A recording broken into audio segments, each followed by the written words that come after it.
Baiklah, Assalamualaikum warahmatullahi wabarakatuh. Perkenalkan, nama saya Suci Anjani, NPM 2031030061. Di sini saya dari Universitas Islam Negeri Raden Intan Lampung, Prodi Ilmu Al-Quran dan Tafsir. Di sini saya akan memenuhi tugas bahasa Indonesia tentang artikel dengan dosen pengampu Ibu Mira Slaviani. Di sini saya akan membawakan sebuah judul, yaitu kenapa sih doaku tidak dikabulkan Tuhan? Mengapa sih? Aku ada salah apa sih?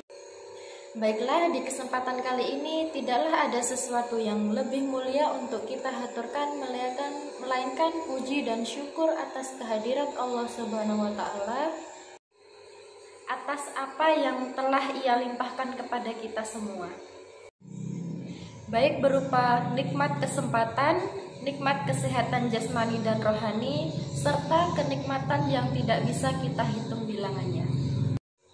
Begitu juga satu hal yang tidak bisa kita lupakan, yaitu ucapan sholawat serta salam kepada junjungan kita Nabi besar Muhammad Sallallahu Alaihi Wasallam, sehingga kita semua dapat merasakan nikmatnya iman dan Islam.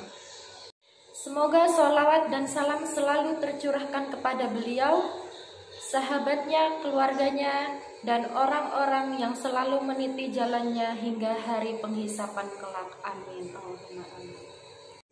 Saudaraku se-Islam, doa adalah ibadah yang unik.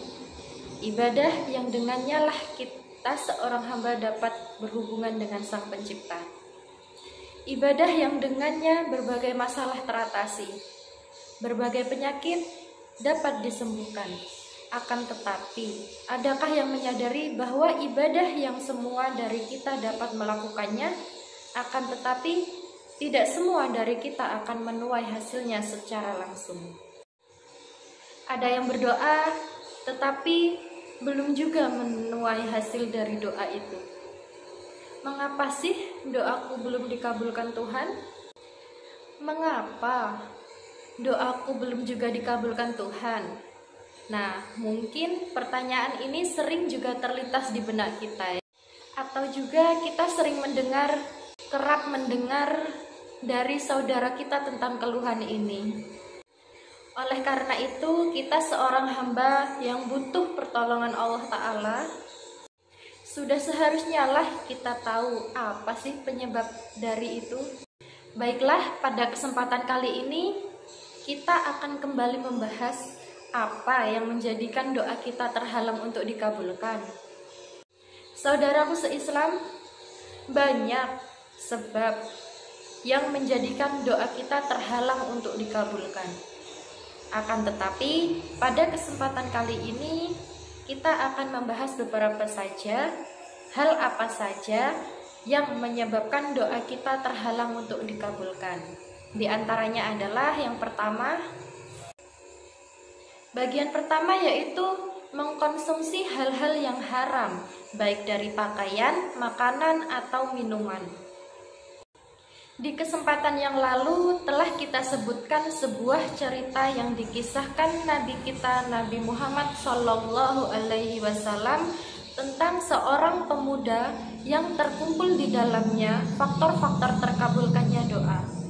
Akan tetapi, karena apa yang ia konsumsi berasal dari hal-hal haram, maka doa yang ia panjatkan tidak dikabulkan oleh Allah Ta'ala.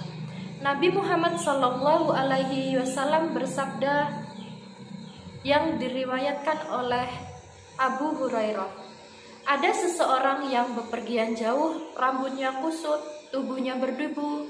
Ia mengangkat tangannya ke langit seraya berkata, "Ya Rob, ya Rob."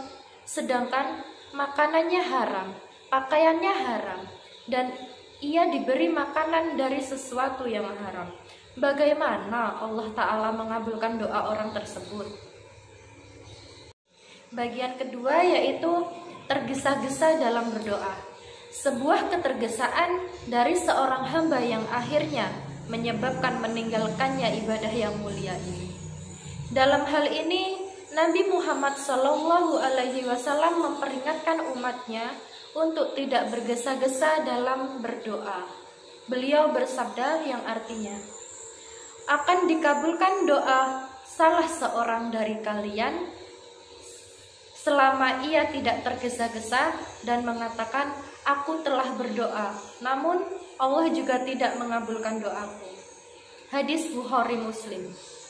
Ini adalah sebuah peringatan yang sangat jelas dan Nabi Muhammad Shallallahu Alaihi Wasallam kepada kita umatnya akan kejelekan doa tergesa-gesa. Semoga dengan mengetahui hadis yang saya bacakan tadi, kita meninggalkan dari ketergesa-gesaan dalam berdoa. Amin. Bagian ketiga yaitu berbuat maksiat dan dosa, serta melanggar apa yang telah diharamkan dan meninggalkan apa yang telah diwajibkan.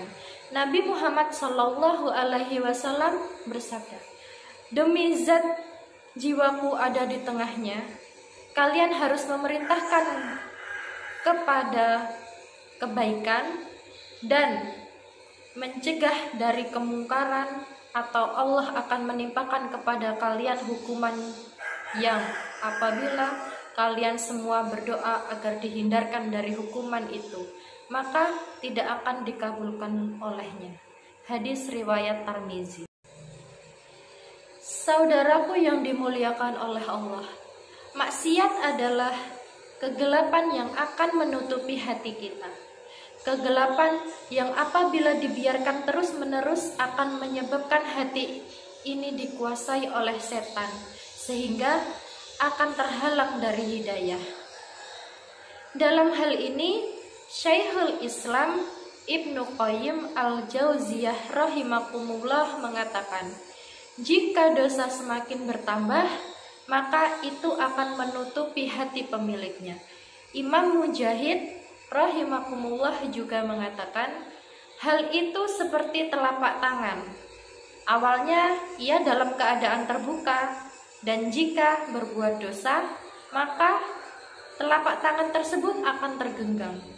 Jika berbuat dosa lagi, maka semua jemarinya perlahan-lahan akan menutup telapak tangan tersebut. Jika ia berbuat dosa lagi, maka jari lainnya akan menutup telapak tangan tadi. Akhirnya, seluruh telapak tangan tadi menutupi oleh jari jemari. Oleh karena itu, bagaimana sebuah doa yang kita panjatkan akan dikabulkan oleh Allah Subhanahu wa Ta'ala, sedangkan larangannya selalu kita langgar dan perintahnya pun kita tinggalkan.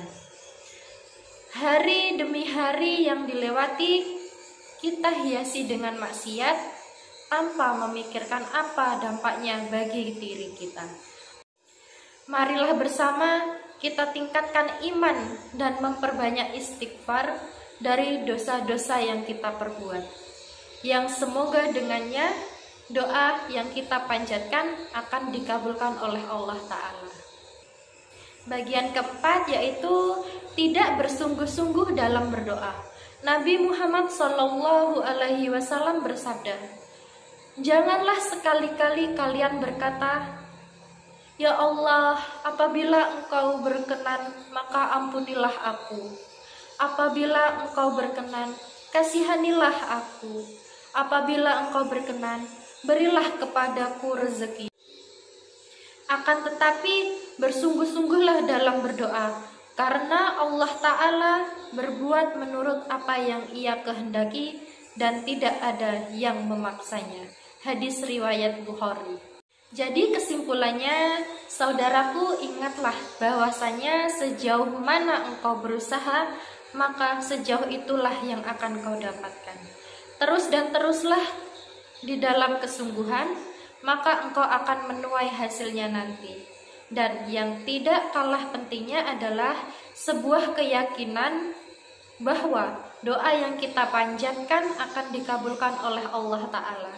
Nabi Muhammad Shallallahu Alaihi Wasallam bersabda, berdoalah kalian dengan keyakinan penuh akan terkabulkannya doa itu, karena sesungguhnya Allah tidak akan mengabulkan doa yang berasal dari hati yang lalai dan lengah. Hadis riwayat Tirmizi. Dan akhirnya hanya kepada Allah lah kita memohon pertolongan. Baiklah saudaraku seislam, apa yang telah kita bahas tadi adalah kenikmatan yang patut kita syukuri. Mungkin ada di antara kita yang selama ini lalai akan hal yang kita sebutkan tadi, atau memang sama sekali kita tidak menyadari hal tersebut. Oleh karena itu, tidak ada kata-kata terlambat bagi kita semua untuk membenahi diri kita. Ibadah dan kehidupan kita, semoga apa yang kita bahas tadi menjadi suatu hal yang bermanfaat. Besar harapan ketika ilmu yang telah kita dapatkan dapat juga didapatkan saudara kita seislam. Karena hal itu akan menjadi amal jariah kita kelak apabila kita telah tiada. Dan semoga Allah menjadikan kita semua orang-orang yang hidup di atas kecintaan karenanya, dan menjadikan kita orang-orang yang mendapatkan naungan di hari yang tiada naungan selain naungannya kelak. Amin ya robbal alamin. Baiklah, saya akhiri. Wassalamualaikum warahmatullahi wabarakatuh.